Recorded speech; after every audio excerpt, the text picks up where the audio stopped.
So welcome everyone. If you have questions, many of you are muted upon entry, but if you hold the space bar down on your computer, like it was a walkie-talkie, you'll be able to speak. And then if you let it up, it will automatically mute you, and you are welcome to do that as you need to. We're not a huge group today. I just want to let people know that we are going to record this session, and I will start that right now. Okay, it looks like it may have recorded automatically when we started.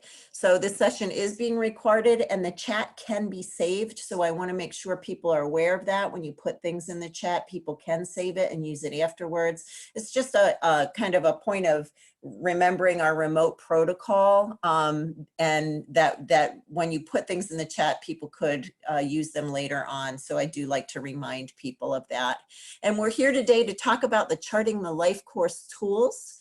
Nancy has introduced herself in the chat window, and the rest of you are welcome to follow. She's given us a great model. I'm Laurel Peltier. I work for the Collaborative for Educational Services in Northampton, Massachusetts, and I have been very fortunate to be trained as a Charting the Life Course ambassador with support from the Department of Developmental Services. And I'm here just to share some of these tools with you, but also to engage in a dialogue with you about the tools. So it'll be a fairly interactive experience. I use the tools myself when doing transition assessments for young people who are school aged. It will be great to have people kind of interact and share your thoughts and ideas about how these tools can be used. The bit link for the materials is in the chat. And also there's a, this is the bit link on the slide. If you type it into your browser window, you'll be able to access the slides on your own, as well as follow while we go through. And that access to the slides can be important because there are links in the slides that might make it easier for you to look at the tools as we go through. So for those of you who are at your computers and are able to access the slides through the bit link, that would be really helpful. And again, in order to do that, you just type the bit link up into a browser window, like the one you see up here. Also, before we get too far along, I do like to remind people about just some basic etiquette with remote meetings. A lot of people know these things. I think I'd just like to kind of review them before we get started too deeply, because I want everyone to be able to remain available for learning, and because the session's recorded, I want people to feel comfortable and confident participating. So make sure that you mute when you're not speaking. Always assume good intentions. Sometimes on these trainings, you'll hear ideas or suggestions or thoughts that are surprising, or that with which you don't necessarily agree. And so just assume the good intentions of the speaker, even if you're feeling a little bit of a kind of tension around what's being said. Also, when you talk about people in Zoom rooms or in these kind of meetings, make sure you speak as though they were in the room with us. That helps with respect and with building mutual rapport and communities of trust, which is really what Charting the Life Course is kind of designed to do, to kind of bring people together in a mutual and mutually supportive and collaborative way. If you do speak, unmute and identify yourself, because it can be hard for people to tell who's talking. And consider other people with your video. So if there's a lot of stuff going on in the background that could be distracting to people, just turn your video off. And if not, you want to see faces, you can turn your video on. This session is really designed to help you know a few of the Charting the Life Course tools, not all of them, and to understand how the tools can be used to gather information and explore future possibilities. And then finally, in the end, I would love for everybody to leave being able to pick a tool and say, yeah, that one, I really want to try that one. And I have an idea about what I might use it for. The cool thing about Charting the Life Course is it kind of emerged as a a kind of a follow-up tier to person-centered planning. And for those who don't know, person-centered planning is really about a structured, facilitated conversation, usually with an individual who has a disability, and then also the many people that are involved in supporting and sustaining that person's life. Charting the Life Course is not a person-centered planning tool, but it kind of flows out of that idea that in order to support people who need assistance to engage in activities in the community, things like work, independent living, maintaining and enriching social relationships and connections, that it takes a group of people to be coordinated and to be expressing ideas and opinions together and determining actions together.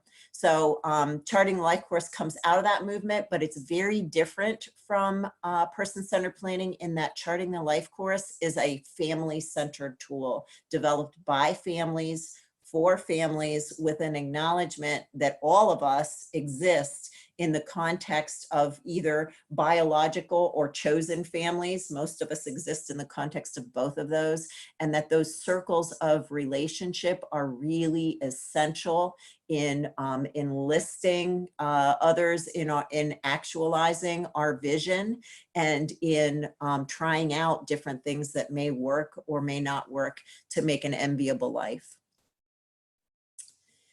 I will be talking today a lot, and will assume a lot that the conversation is about using Charting the Life Course for transition age students.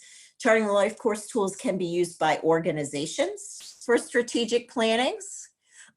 Charting the Life Course can be used for individual students moving from school into adult life.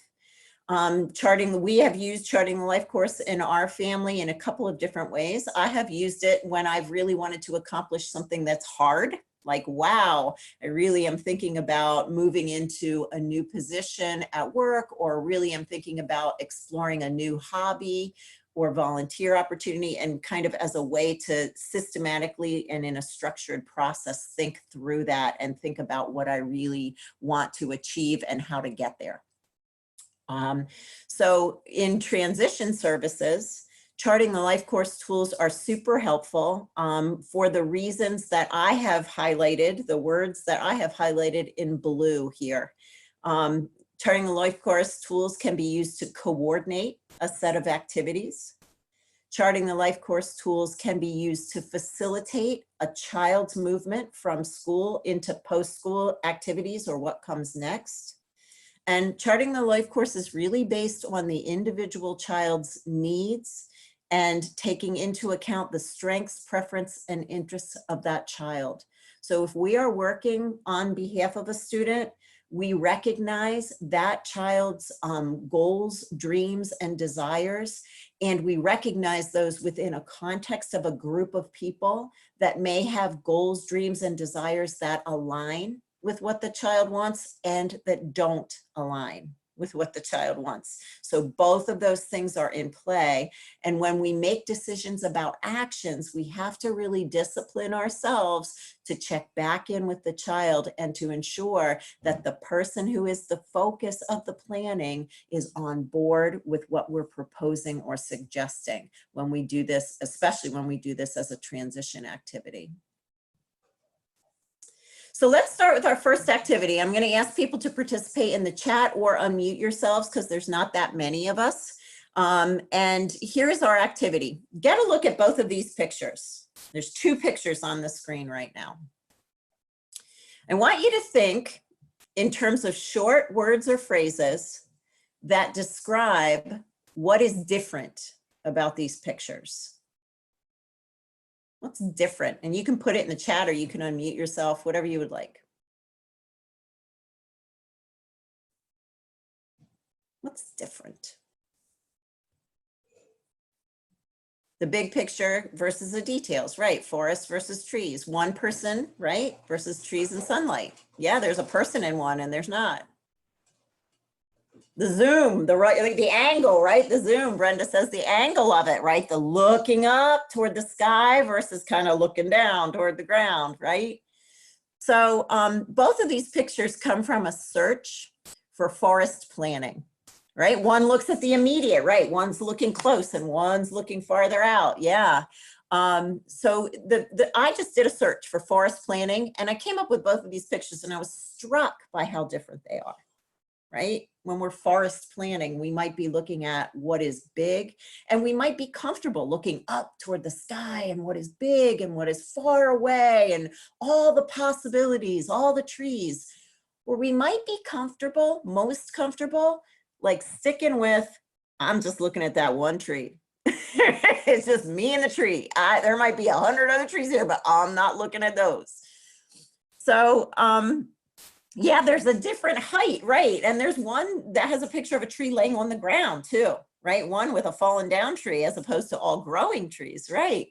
So the first and most important question, and this is Laurel's view, this doesn't come from Charting the Life Course, but my perspective and my experience when we do transition planning and when we talk about other people's lives as a group, right, is to understand our own personal comforts and biases, right? Leaning into something versus leaning against something, right? Yeah. And those biases, who we are, what type of a planner we are, can really impact the process. So before we start, and I see Brenda, you've raised your hands, you're welcome to unmute yourself and share what you have to say. Can you do it?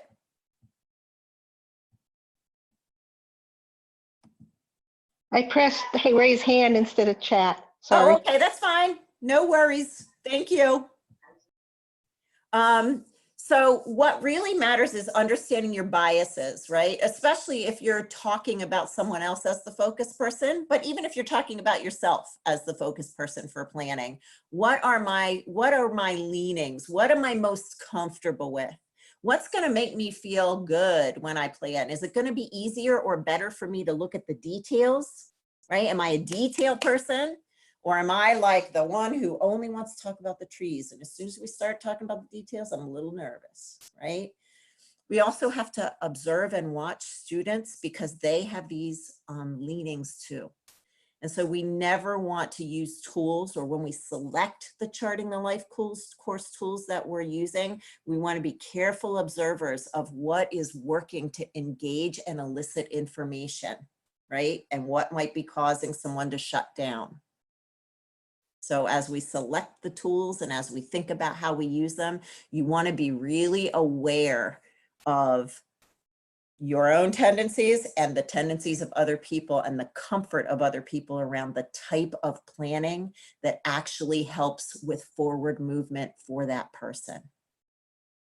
So I have sometimes selected the wrong tool and then I have to backtrack and say, well, we're going to put that one aside and we're going to go to this one. So think about that as we go through this look at Charting the Life Course tools. So what is Charting the Life Course? It's actually a structure for having conversations and making plans about the future in coordinated ways of gathering information and resources to prepare for any change in life. It's not just a tool for people with disabilities. Anybody could use it. And in fact, those of us who were trained as ambassadors were required to use the tools on ourselves first before we started using them with anyone else. So that's not a bad idea, right? One place that you could start would be to think about a change you want to make in your life and use one of the tools on yourself to see what works about it and what doesn't, and how does it help you. It can be used for organizations, for strategic planning. It can also be used for small groups of people. So you could focus on a small group of people that you want to move forward, like an entire family system. Charting the Life Course assumes that we are planning not just with and for an individual, but with and for the person in the context of their relationships. It's a family-centered tool and it involves the entire family. And when I say family, I don't necessarily mean biological family. I mean the family as the close circle of people who hold the person and who are going to be there to actualize the actions, right? Alongside this person, following this person's leadership, strengths, interests, and preferences. I do want to show you that on all of our slides, and if you have access to the slides yourself, anything that is blue and underlined is actually a link. So if you click on that link, if you have the slides open in your screen, it's going to take you to another place. And the place that this particular link on this slide will take you is to the Charting the Life Course resources page, where you can see different tools. And before we dive too deeply, I'm going to click up here at the top of the Charting Life Course page on the principles. There are some real basic underlying principles to this process, and these are the assumptions on which the process rests. The process rests on the belief that all people have the right to live, love, work, play, and pursue their life aspirations in their communities and among other people, so it leans against segregating people or separating people on the basis of anything from one another. So that's an underlying kind of principle of Charting the Life Course.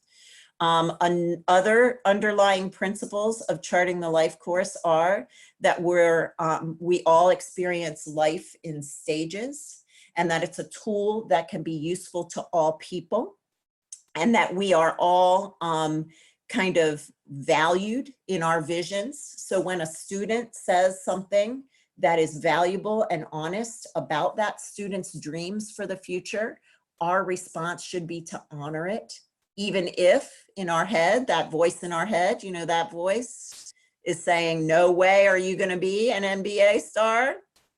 We gotta silence that voice.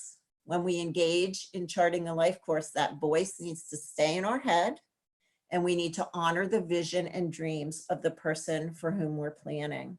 So that's one of the principles.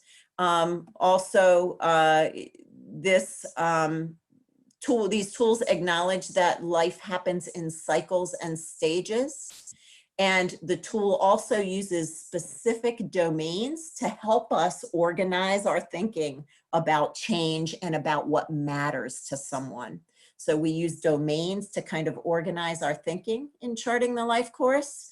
And we use buckets to understand kind of how we do things. We do things by serving and supporting people. We do things by encouraging and assisting people. We do things by providing resources, right? Sometimes we're not the actor. We want the other people to be the actor. So there are different kind of ways that we can think about the tools that move people forward in their lives.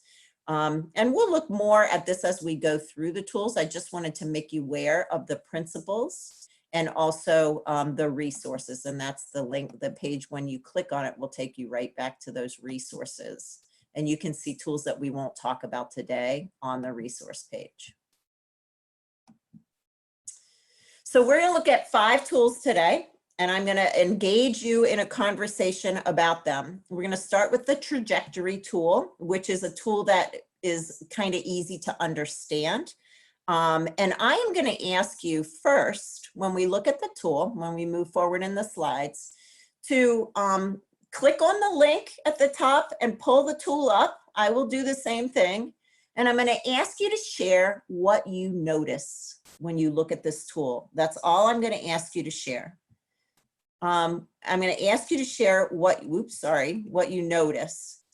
And after we get all of our noticings, after we figure out what's catching people's eye, what are people seeing, we're going to wonder about what we see. Well, what does it mean?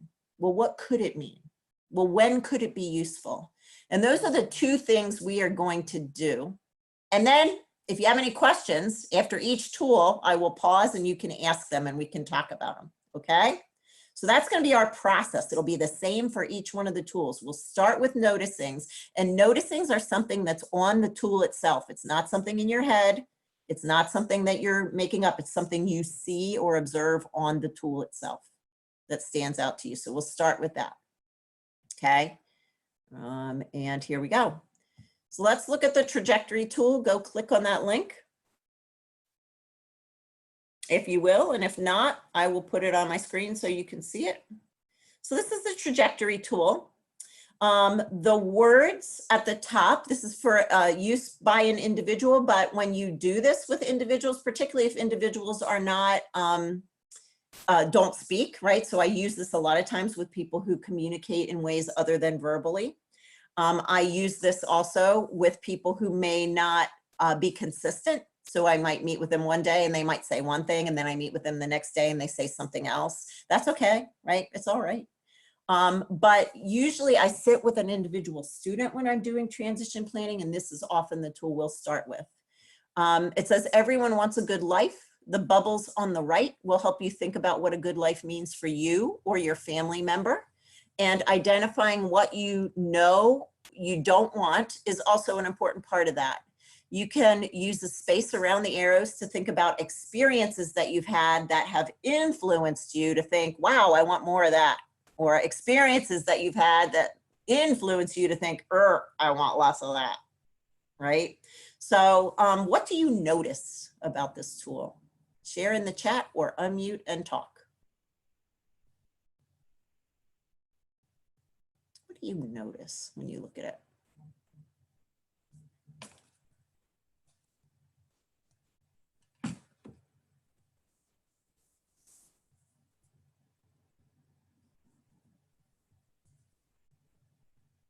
Want to aim for a good life. The arrow goes upwards. There's an upwards arrow. Yep. Considers what isn't wanted. Right. There's that dotted line. The vision is the priority. The vision has the bigger box. Yep. Considers what isn't wanted is important. Right. And sometimes at some points in our lives, we can't really talk about what we do want until we talk about what we don't want. So, yep, it can be used at any life stage, any of those domains down at the bottom. Yep. You don't want lateral moves, right? Because lateral moves keep you stuck where you are. If you're trying to accomplish something different, a lateral move keeps you stuck where you are. It's easier to know what we don't want. A lot of times it is. Sometimes not, but the vision is for the individual and it's a roadmap, right? These arrows are meant to capture things that are leading us to the vision. Yeah. There's a map, there's steps, there's a sense of steps. All right, I'm going to ask you now, what do you wonder? What does this tool make you wonder? What are you wondering about? And this comes from you, not from the tool.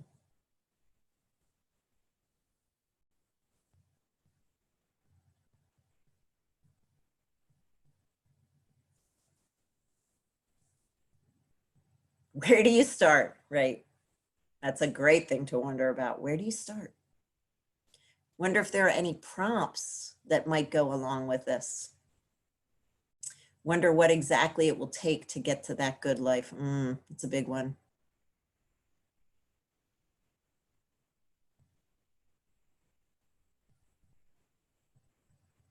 You have to get to know yourself or the child, right? It makes you look at preferences. It also really makes you look at different people's opinions, right? Often I will, yeah, and it also, you know, you have to, this recognizes as you start doing it, the impact on people is to recognize like, oh my gosh, this person, none of us can do this on our own. We have to be coordinated. Right? Wonder why both these boxes are so small. Well, they do get bigger. If you use the interactive version, they will expand. But I will tell you, Dan, there is a reason why the boxes are small. And this is the voice, Laurel's voice of experience. This is not a charting the life course thing, right? This is the charting life course tool. But Laurel's experience in using it is that if you put too much stuff in either one of these boxes, you'll be paralyzed. So it's better to think more in a more focused way about what are the non-negotiables for a good life and what are the non-negotiables for a life I don't want, right? Especially when you're planning with an adolescent. I see Miriam writes, how to write it so that it's a dream, but also doesn't let us down if we can't accomplish the dream, right? So Interestingly, when I use this tool, I usually use this tool first. This is a tool that I use with very young children often. And I use it first with the child and me only, me as the facilitator, right? If it were being done for Elijah, for my son who has autism and intellectual impairment, or Sarah, my daughter, who has some emotional health barriers to success, I would want the facilitator to sit with them without me first and get a good picture of what they are saying. Or for Elijah, Elijah doesn't talk, so I would want the facilitator to watch him do some things. Like we might say, oh, the facilitator might say, well, when's he happiest? Well, when's it working? Well, when do you really like the way it is? And then go watch and observe what are the elements of a good life for someone who can't speak, right? Then second, I would take this exact same tool and I would sit separately with the family. Might be just one parent. I might meet separately with each parent. And then I take the tool and I meet separately with an educator or a group of educators that work with the student if I'm doing a transition assessment. So this tool is where I start. I use it separately with each group, and the function of that is to get everybody's honest, right, opinions and ideas about what is a good life and what is a terrible life that we don't want. Because at the beginning of a transition planning process, we can really early identify some of the points that we're going to need to talk about and plan for as a team, points of difference and points of similarity, especially as we think about experiences that will lead us to the vision. And it's the student's vision that we need to be led to, not the family's vision and the school's vision. It's the student's vision.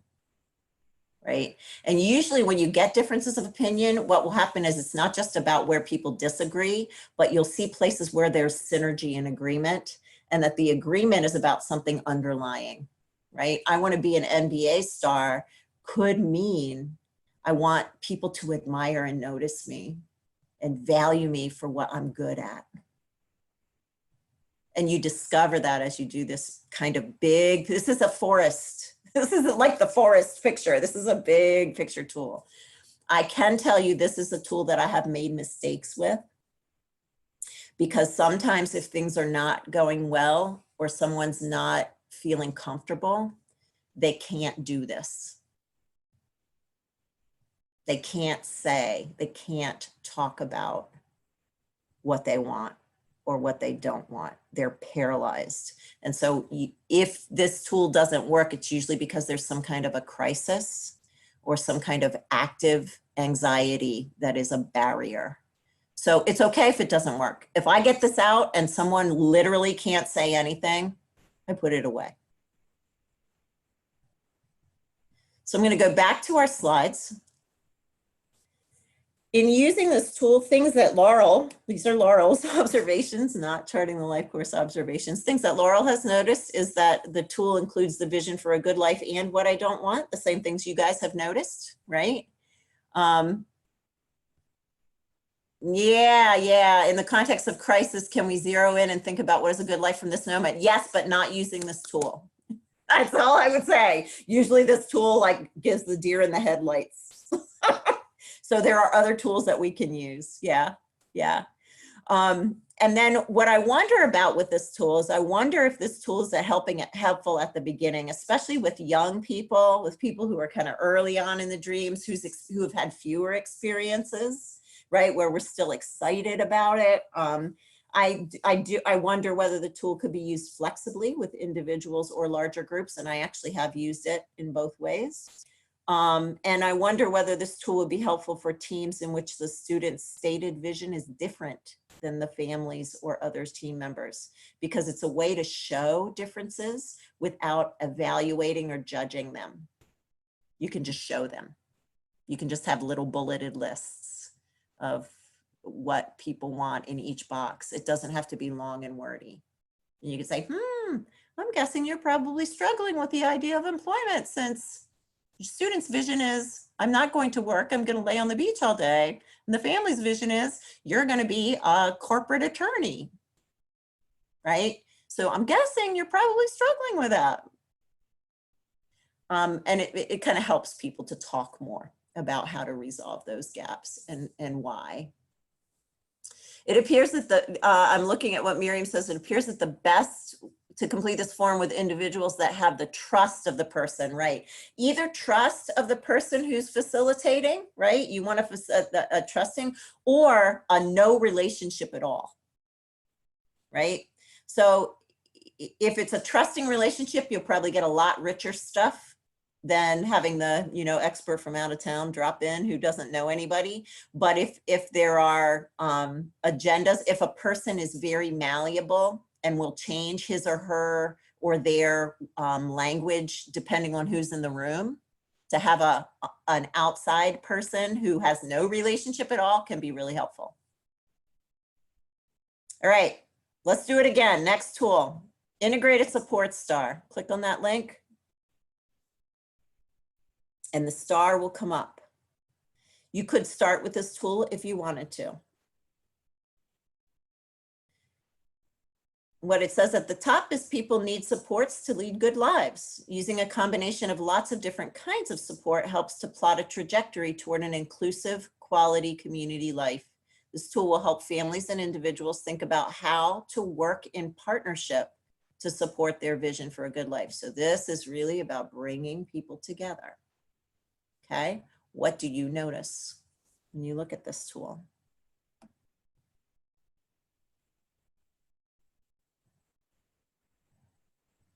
I'll show that top part.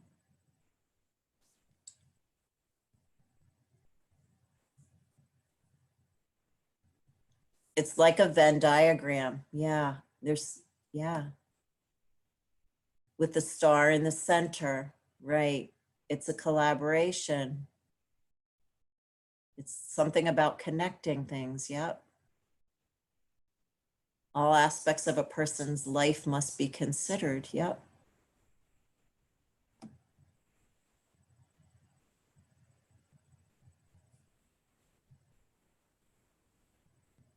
Yeah, I noticed that star at the center. What else do you notice?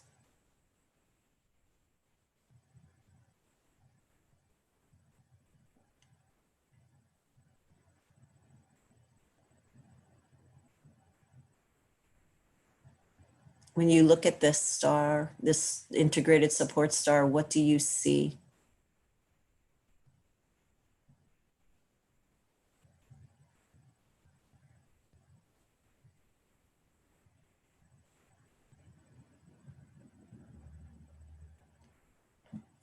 What's at the top? The pieces, I wonder if they're equal amounts, right? Are they equal? Are these 5 pieces equal? Yeah.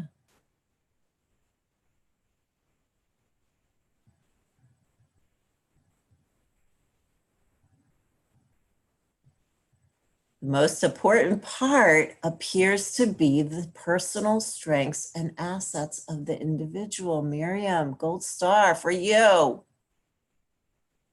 It can be hard to have that be the center. The most important piece, yeah, it can be hard, especially if someone is kind of moving from school to adult life, and what you can see are what are the things you're worried about. You don't always see the personal strengths and attributes because your brain is wired to see the problems bigger than the strengths. Wonder how to capture the relationships between the domains. There we go. So this is a great, actually a great wondering. Do people have anything else that you're wondering about as you look at this star? David, that's a really great one. How do you capture the relationships between the domains? We'll talk about that. What else are you wondering?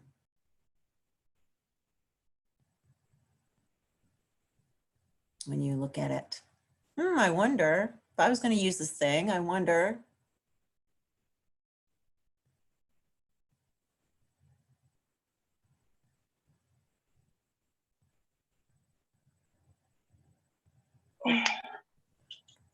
Go ahead, Brenda.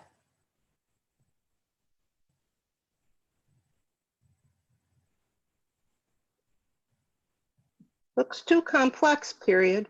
Will it Oh, scare my son? looks too complex. It would scare your son, so we wouldn't start with it. I would need to beef up one area if it's scarce. Yeah, right. I wonder, I'm thinking I would need, there might be some observation about, wow, I need to beef this up. Yeah. I'll tell you something else that that we notice, that I noticed early on, and especially as we started putting little bulleted lists under each one of these. This is a great tool for a whole group of people to do together. So unlike the trajectory that you might do separately to kind of get out some information about what's lining up and what's not lining up, this is a perfect tool to put on the wall or project on a screen and have a whole bunch of people, because for one person, it's totally overwhelming to think about all this stuff. So this is an even bigger, right, vision of a good life and what it takes to have a good life. So also, when I do this with people, I love this, that the personal strengths and assets are the front and center, and obviously the like a most important feature of this graphic. All right. Because it gives people a chance to talk about Right. what is strong about this person. So you're beginning with this kind of affirming conversation. I might not be able to tell you what my strengths are, particularly if I'm struggling in school, but my team can tell you what my strengths are. Anybody who knows me can say, well, she's great at that. And that's what goes in here. And do you notice there is no room on this star, and there is no place on this star where we talk about Laurel's big mouth. There is no place on the star where we talk about Laurel's anxiety and tendency to be a little aggressive when she doesn't get what she wants. So when we have this conversation, right, the coordination of this conversation is about strengths and assets. It's not about the stuff that's wrong with Laurel. So that's a real cool thing about this. The other thing that stands out to me about this integrated support star and how it works is down here in the corner, it says eligibility specific. So that's like Mass Health, DDS eligibility specific, Mass Rehab eligibility specific, WIC, right? Or transitional assistance or unemployment, right? Those are all things we apply for, and we might be eligible for them or not. Do you notice what a tiny part of an enviable life those things are? Too often we make those the focus of our transition planning. And those linkages are important. I'm not dispelling or denying the importance, but that is not the majority of what we should be focusing on when we're talking about transition. That is not the majority. That is like yep, here they are, apply for them. Let's put them in order. Let's decide what's the most important and work our way down. That is not what we should be focusing on if we're focusing on an enviable life.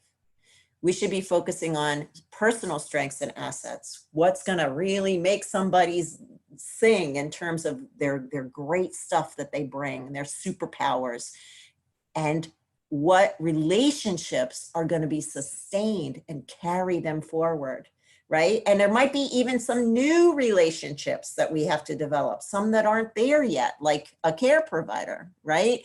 You do need to start early. And honestly, you could do this with students who are quite young. Like I mean elementary aged, right? You could do it quite young and use it as a process to revisit. Also now, especially now, this is a very timely box. Technology gets its own box. And I think a lot of times I heard so many people during this time, this particular time of prioritizing health and safety over many other things, who are exploring things like, you know what?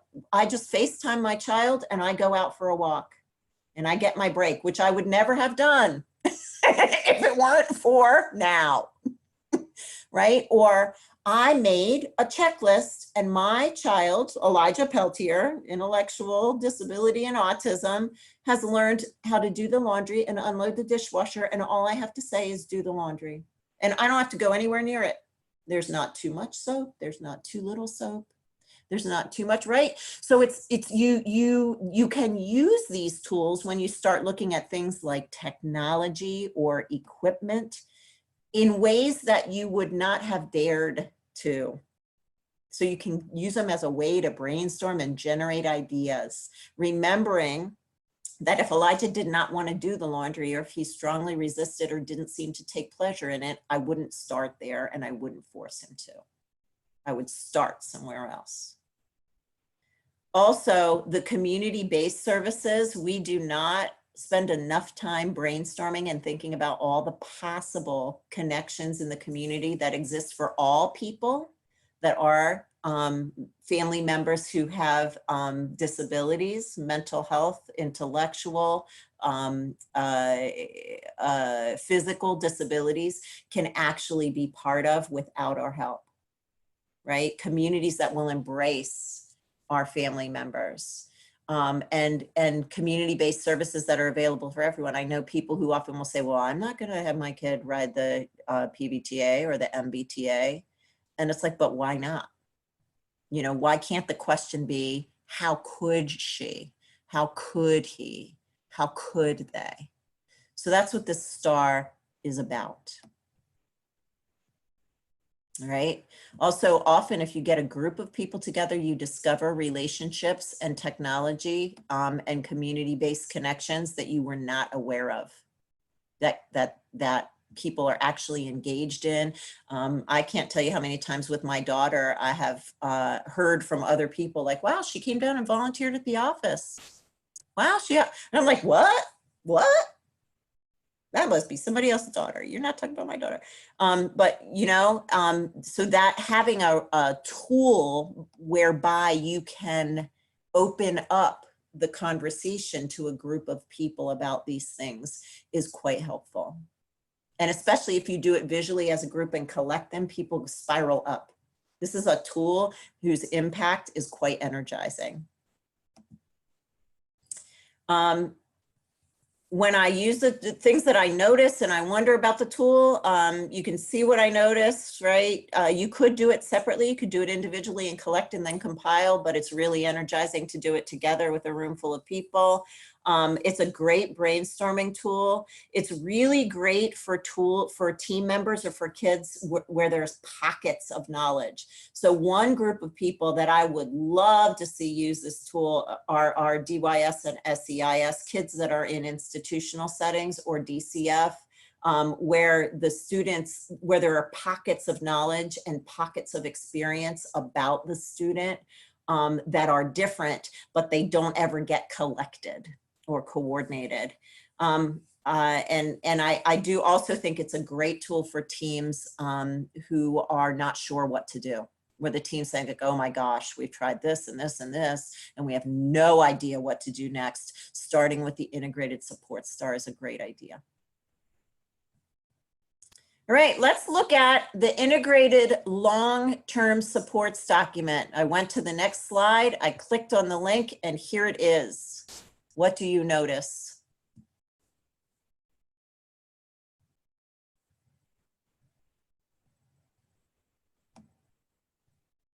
What do you notice about this tool?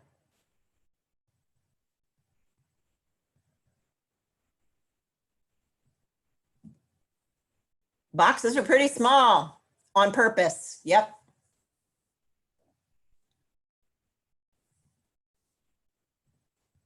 Days divided into 30-minute increments. Yep. Data-driven, could be data-driven. Nothing happens between 10 p.m. and 6 a.m. Wouldn't that be nice? Wouldn't that be a lovely world? There's no directions on it. There's a reason for that too, I think.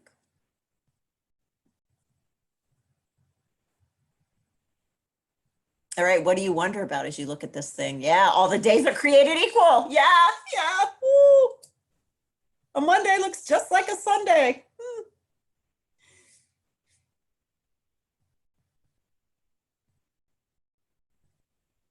What are you wondering about? Oh, could be used for behavior 7 days, 24/7, right? Yeah, very specific in honing in. Good for detail, everybody. Yay, thank you for saying that, Brenda. Good for detail. I wonder if it's overwhelming. Right, right. So there's a group of people for whom this is the place to start.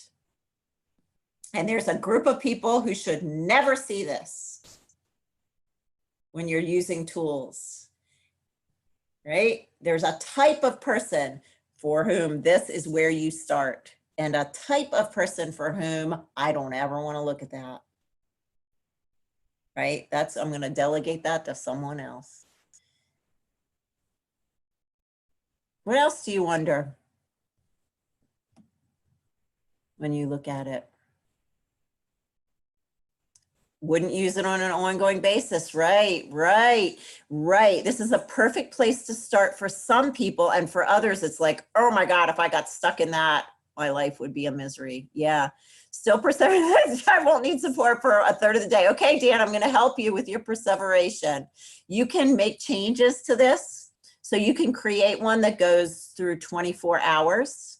And you could create one that makes the days of the week unequal if you wanted to, right? You could do that. You could use this tool. You could actually actualize this tool in your Google Calendar or in a shared Google Calendar, right? If you wanted to. So, yeah.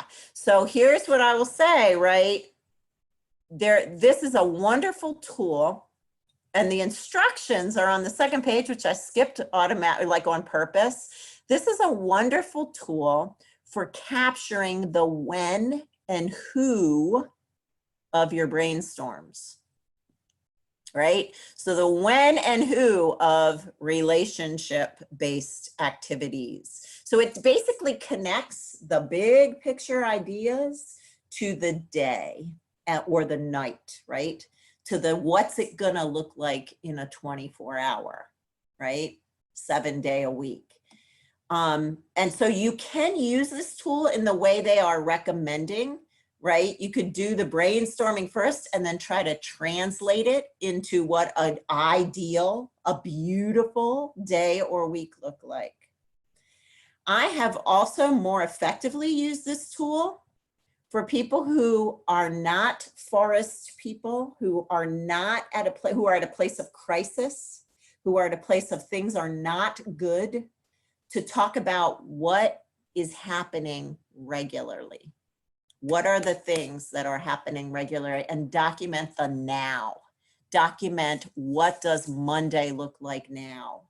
What does Tuesday look like now?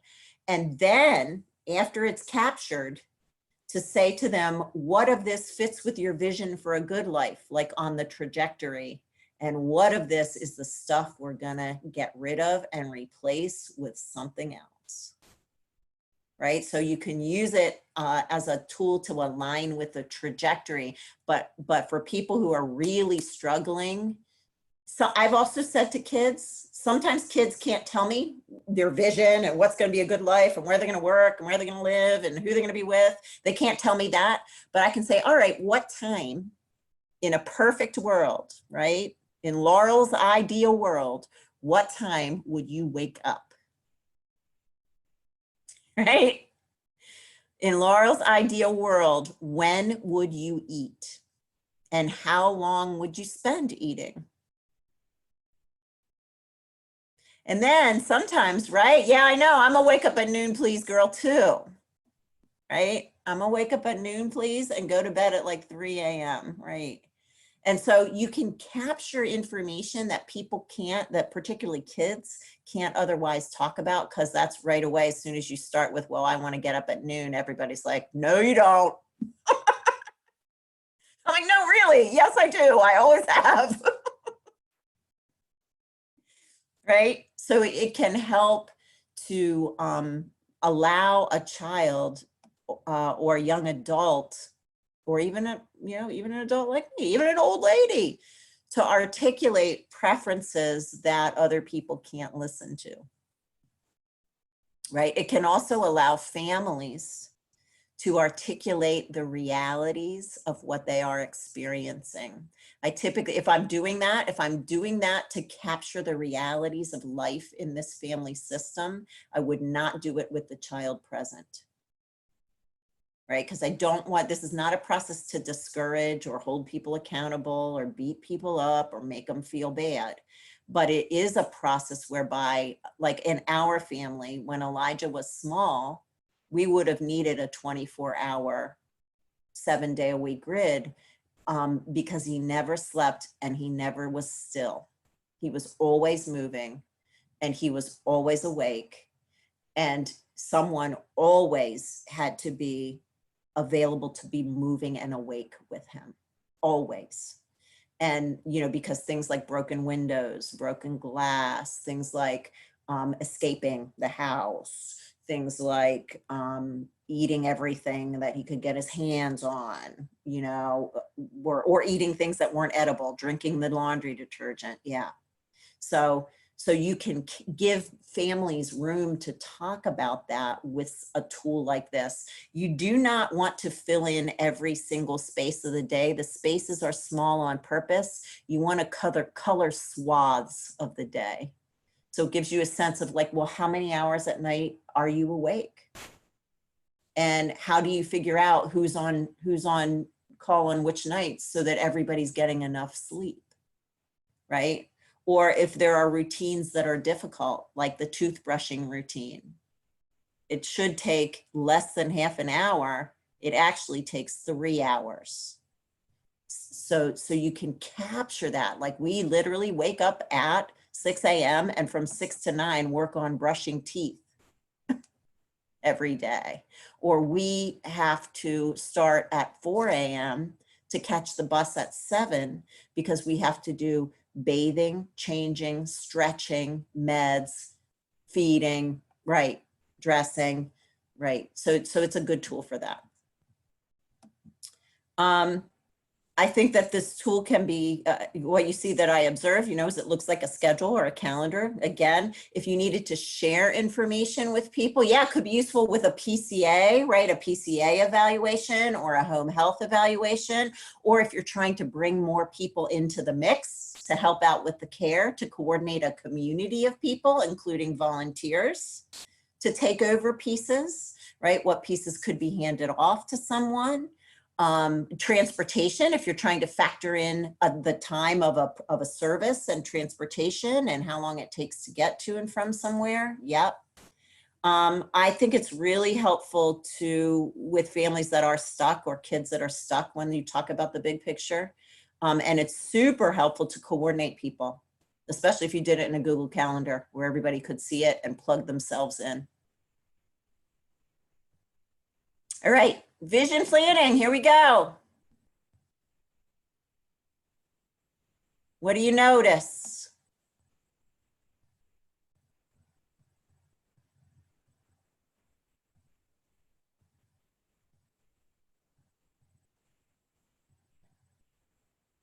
Domains are given equal weight on this one. All the domains, and look, it goes way down.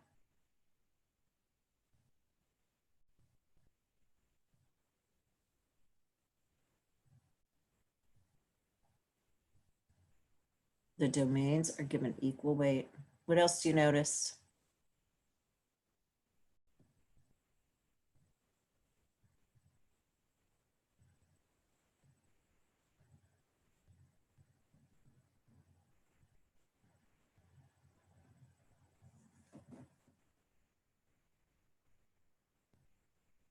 You have to prioritize. There's a priority column.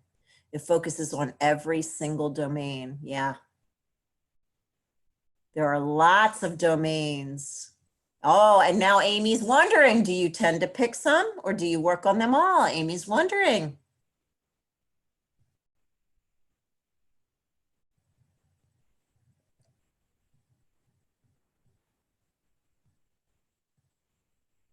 What else do you notice?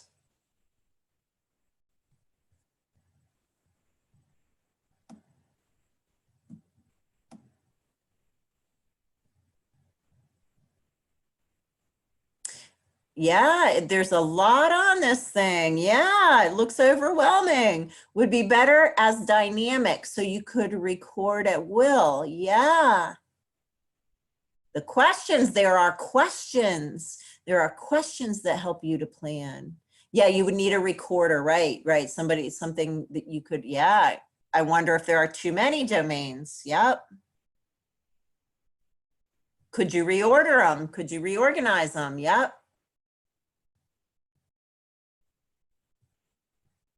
I'm going to call your attention to something that people haven't yet noticed, although you may have noticed it and just not said it. Yeah, could you reorder them? Could you do it from there's a family, check it out, family version and an individual version. Yeah. Yeah. This is one of the only tools that actually exists in both of those iterations. One for the family, one for the individual. So I'm going to call your attention to something up here. This is the vision, right? Kind of the tree, the ideal, the big picture, the when we've arrived, and it connects it to current things to work on. Yeah, it's color coded by domain. And imagine if you did this over time, if you revisited this as part of an annual review or an ISP, right? Or an IFSP, even for, 1 to 3 year olds, if you collected them every year, how you would have information over time, right? So it connects the vision, my vision, with current things to work on. And it asks that you prioritize, right? Because we're whole people. All these domains are going on in our lives all the time. They're going on in our lives all the time. All of these domains happen simultaneously, but at any given moment, right? Or in relation to our vision, what we're working on, what we're trying to get toward. I'm trying to get toward a new job. I'm trying to get toward college. I'm trying to get toward a training program, right? I might not care about employment. And I really care about healthy living, right? Or I might not care about healthy living and I'm really concerned about citizenship and advocacy. That's true of a lot of people right now, right? Or I might not care about supports from my family because we're doing all right.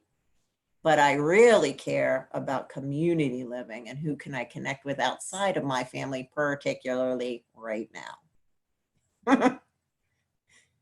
So these are all important aspects. I personally love this tool and I rarely do transition planning with a kid or a group that I don't use it. So this is a major, almost always go-to tool. I will tell you that when I use it, I do not use it as a worksheet. It is not a worksheet. We do not need to complete every single box. I never, 0% of the time that I've used this tool have I completed every single box. I usually say, if someone can tell me, if I'm working with a student who can tell me, I tell them, don't read the questions, just look at the pictures and pick out which 3 of these do you really want to talk to me about and work on changing. And sometimes they'll say, well, there's only 1. And I'm like, great, 1 is good. And sometimes we'll say, well, I want to work on 6. And I'll say, no, which 3? You can work on 6, but we're only going to talk about 3, right? And then after they pick those things, I ask them to look at the questions and talk to me. And I record. I'm the recorder. I never ask people to fill this out as a worksheet. I listen and then I write down words in the box to capture it. And then I say, did I get your keywords? Did I get your keywords that answer that question about community living or about healthy living or about safety? Did I get the keywords? And then after we have that conversation, I say, what are some things that are happening every day or every week that happen a lot that you could work on or would like to change. And I only do it with the areas that they identified. So, oh, we're working on healthy living. And you're saying like, wow, my vision is that I have abs of steel and that, you know, I can run a mile in 5 minutes, right? Or whatever, right? I don't know. That's their vision. And I try to push them to be as specific as possible. What will it look like? What will it sound like? What will it smell like? What will it taste like, right? And then I say, so what's something that you could work on to take your first step toward abs of steel, right? What's the first step toward abs of steel? And they said, well, I could do sit-ups. And I said, well, how many sit-ups? And they say 3. And I say, yep, 3 is better than none, right? And so that gives us a sense of their ideas about how to actualize the vision and where they might start. So it makes it a lot less overwhelming if you use the tool in this way. And then after I've done that for all of the 3, only 3, they're not allowed to do more than 3, right? I ask them what the priority is. Okay, which one of these, working on which one of these, this thing, are the sit-ups the most important, right? Or is the chocolate cake the most important, right? So we have that conversation. And then honestly, I do this with a student and I do the same thing with a family. I do not tell the family what the student picked. When I do the family version, I let the family pick. And again, it's a wonderful tool for exploring possibilities, for connecting the day-to-day with the big picture in a positive way, in a what's your first step or what would you try? What's one current thing we could work on that would make you feel like you were moving toward the vision, and then prioritizing. Sometimes I share the student and family versions with one another. Sometimes I don't. I just use it as a way to figure out what matters and what we can work on. I think that this tool could be a great tool for outside agency providers too, not just students and families. Sometimes outside agency providers have spent a lot of time planning and they have goals and objectives, and then to ask them, well, how does what you're doing connect to the vision? And do your goals really connect to what matters? What you think matters for this kid? Or are we having goals in domain areas that have nothing to do with what really matters right now? Or do we have no goals? Do we have no goals in a domain area that you have said is wicked important for this kid? So that's a really good one. It also helps to teams to choose priorities or select priorities or name them when they feel like everything's important. You know, I often will sit with people like, all of it, work, school, home, community, transportation, you know, independence, rec and leisure time, social relationships. And I'm like, yes, all of it's important. But if you try to work on all of it, you're not going to get anywhere. There's not going to be any forward action. So yes, it's all important. I will affirm and agree with you that it's all important, but where are we going to start? So it's a good tool for that. It can be a tool for self-determination if you can use the tool and then invite students to figure out how they're going to tell other people what they tell the facilitator. Like, do you want to bring this tool to your meeting? Do you want to read what is here? Do you want to share it? Do you want to tell people what really matters to you? Because I bet they'd love to hear you do it. You could record it too. They don't have to do it live. You could say, hey, how about if we do a video, and you can share the video if you want to, or not, with other people. So expressing their vision and what the actions or the current situations are that they understand that they could work on to get to their vision. It can be very empowering for kids. All right, and this is the last one. Whoops, sorry. The tool for exploring decision-making supports.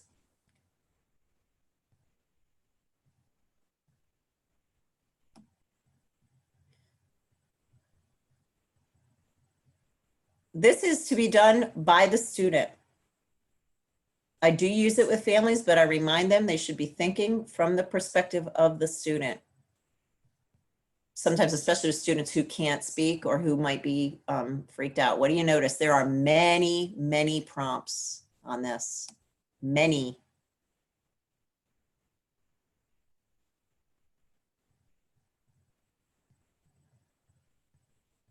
Yep. Many prompts on this. What else do you notice?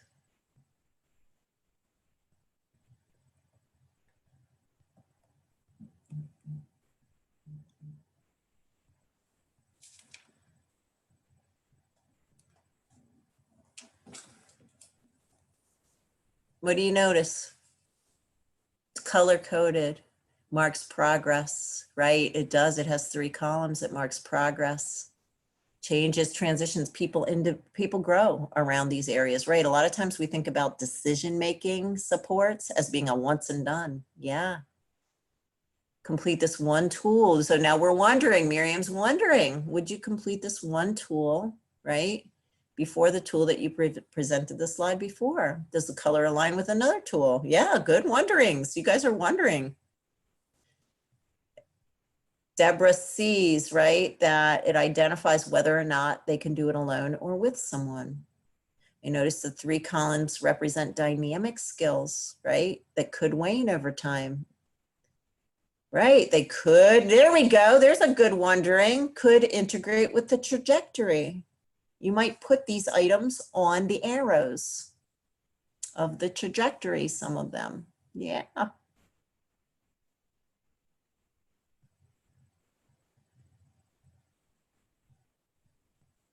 What do you notice about the questions?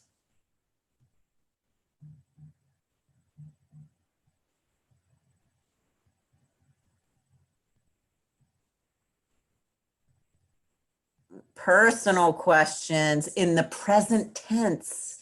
Yeah, I see that it holds them accountable, or it could be used as a tool for accountability or to remind students about some of these things, right? Some of the responsibilities, right, that come with adulthood.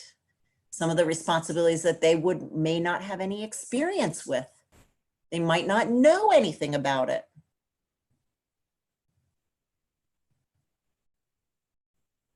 They might have never thought about it. They're not things I always think about. So this tool I love that you notice that there's these 3 columns. It does not necessarily align with the colors on the integrated support star. I think they use colors to visually separate ideas and thinking on these tools, and they're not always consistent across tools, right? But what I really like is it helps kids in particular to think about whether they need help and whether they want help. Also for some students, yeah, this is a great tool to have conversations. Again, David, I never use this as a checklist. I would never hand this to a kid, and I would never say in anyone sitting, we're going to look at all these domains and you're going to answer all these questions. Never. I would maybe use that visioning tool and say, oh, well, you said you're really concerned about healthy living. Let's pick 3 of these questions. Which 3 do you think are the most important? Right? Which 3 are you the most concerned about? Which 3 do you want to tell people on your team that you can do for yourself? Which 3 do you want to tell people on your team that you are not planning to do for yourself? Even if they are, you are not. Right?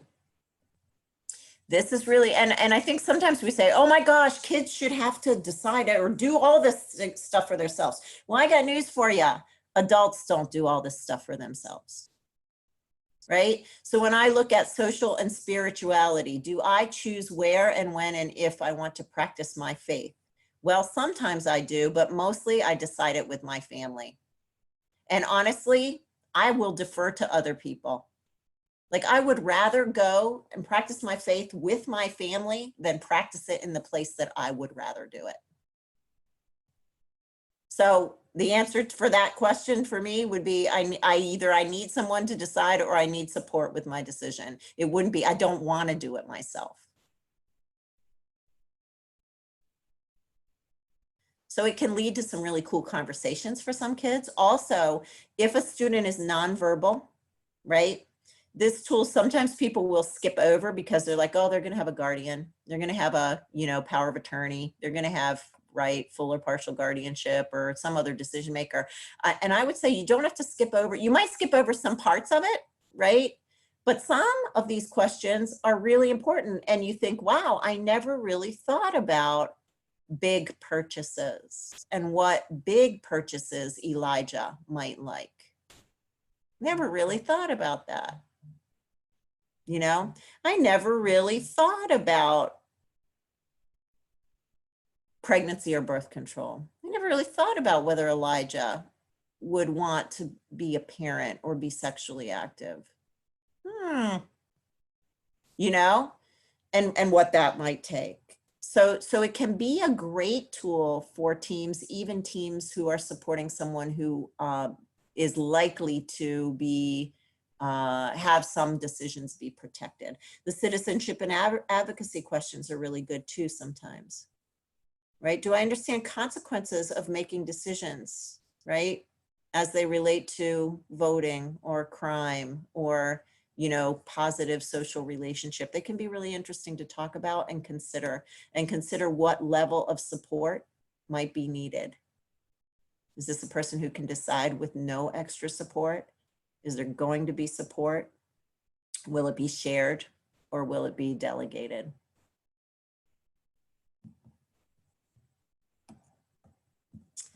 So the last thing we're going to do before I take questions from you is I'm going to show you the Charting the Life Course Experiences and Questions book. This is a tool from Pennsylvania.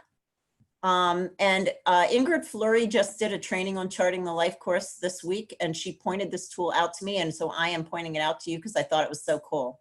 So it was developed by the Pennsylvania Community Practice for Supporting Families. And you can see kind of all the PR and background stuff and, the principles of Charting the Life Course. But what I think is really cool is in this guide that is linked to that slide, I'll make sure it's linked. There are guiding questions that you can talk to students and families about on page 3.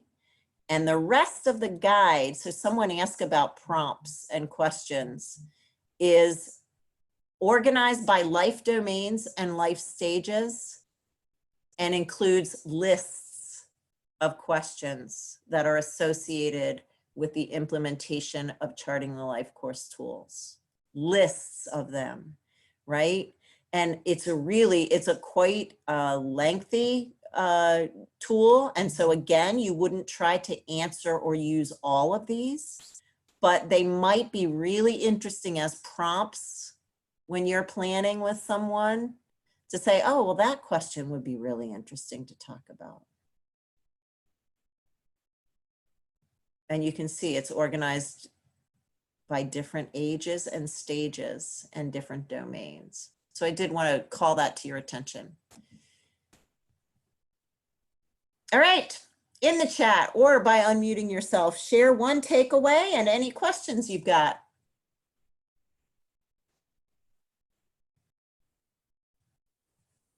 What do you love?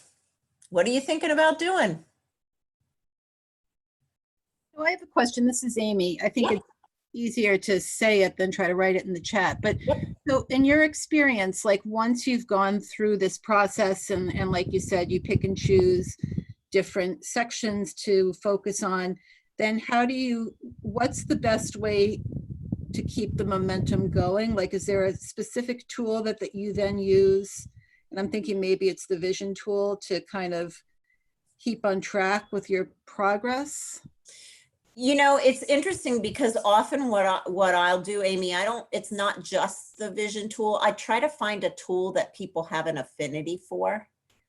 If I were sitting with teams annually, that's what I would do. I would maybe do an assessment, like a transition assessment using different tools. And then I might say to the team, hey, how about that integrated support star? What if we look back at that every year and we add new things and take away things that we want to explore? Okay. You know, or the trajectory, right? Hey, that trajectory seemed to really work. How about if we look every year at the vision for an ideal life and the stuff that we definitely don't want, and we add any experiences on the arrows that have been particularly pivotal in forming our understandings as a team. Mm-hmm. So I would definitely work to using the tools with a group rather than kind of using tools individually every single year with people.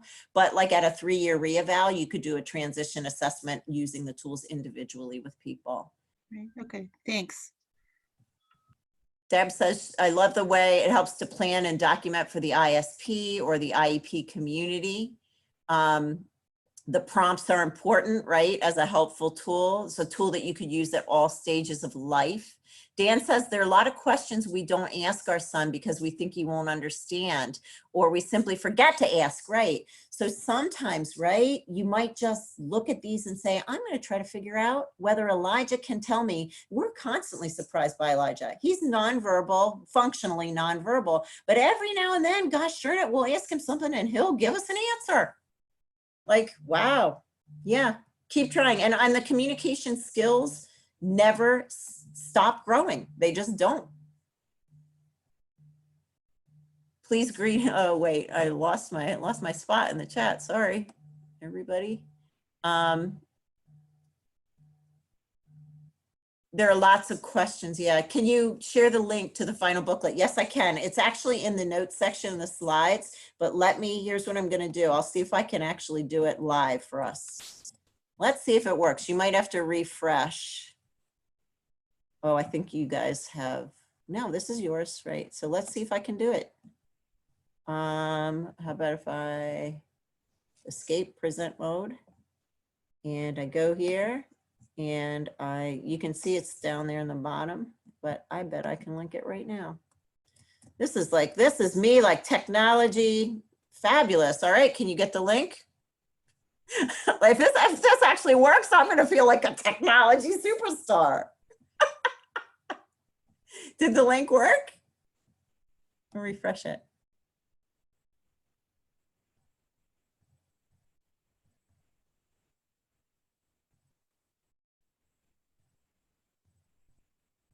I'll make sure to change it on the other one too. Did the link work? It didn't show up in the chat. Oh, you want the link in the chat?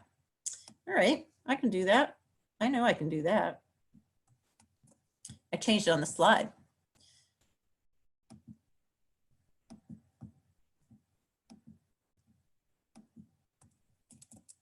There you go. Link in the chat, and it's live too. Anything else? What are your takeaways? What are you going to do first? What's one thing you want to try out?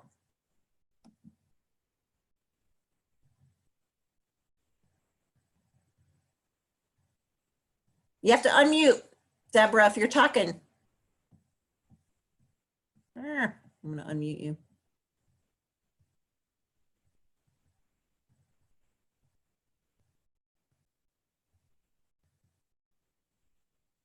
But it won't say anything. Deborah, I just unmuted you. Okay, thank you. It- So many things that I'm going to do, but I've been working with my son for the longest time on IEPs and ISPs. Right now I'm working with ISPs. And the program provider just provided me with the ISP. Lots of times I have to retweak it and add to it, but I want to work on the goals for my son because he's an adult and some of the goals that they have him working on doesn't match the behavior. Yeah. So I'm going to work with everything I learned today to redefine some of the goals and then help them chart how they can move toward those. Yeah. So, I just want to say quickly, my son is engulfed with routine. Yeah. If you throw off the routine, he goes haywire.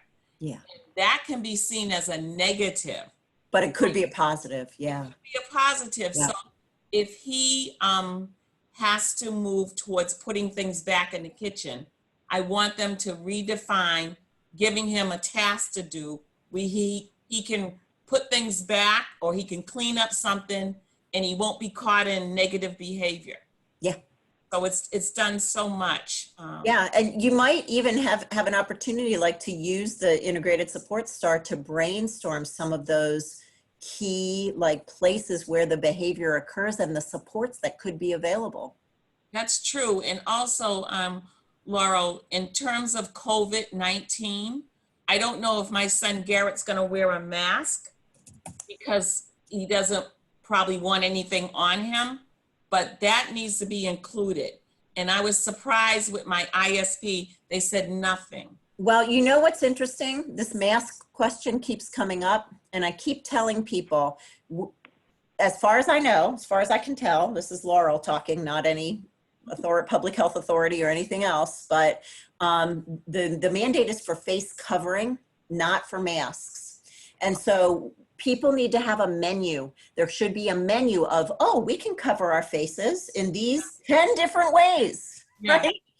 And let people make some choice, right? Because choices and exploring exploring what we can do is always better than trying to force someone to do something that they can't or won't do.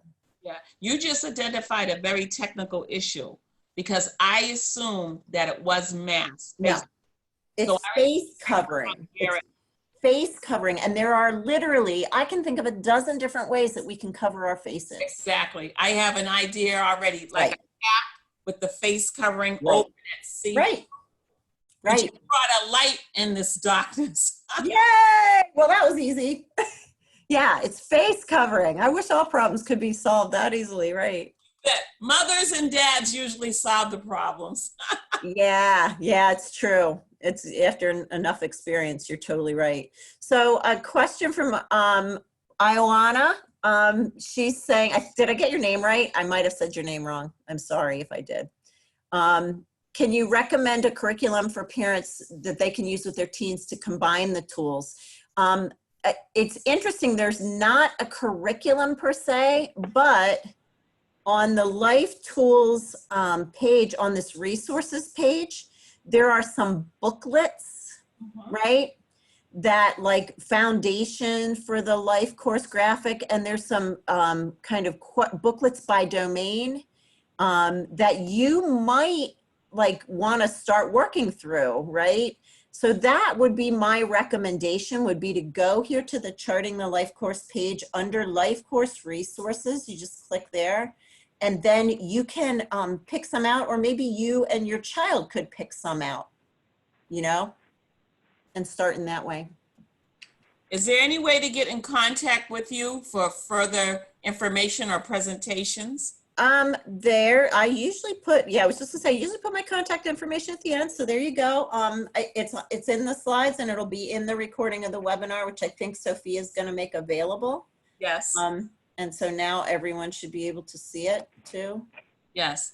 Thank you. I'm going to FaceTime with my son. Yes, and I know it's time for us to end, and I want to be respectful of your time. So thank you, everyone. And I wish you well, and I wish you hope, joy, and lots of amazing energy as you explore your visions.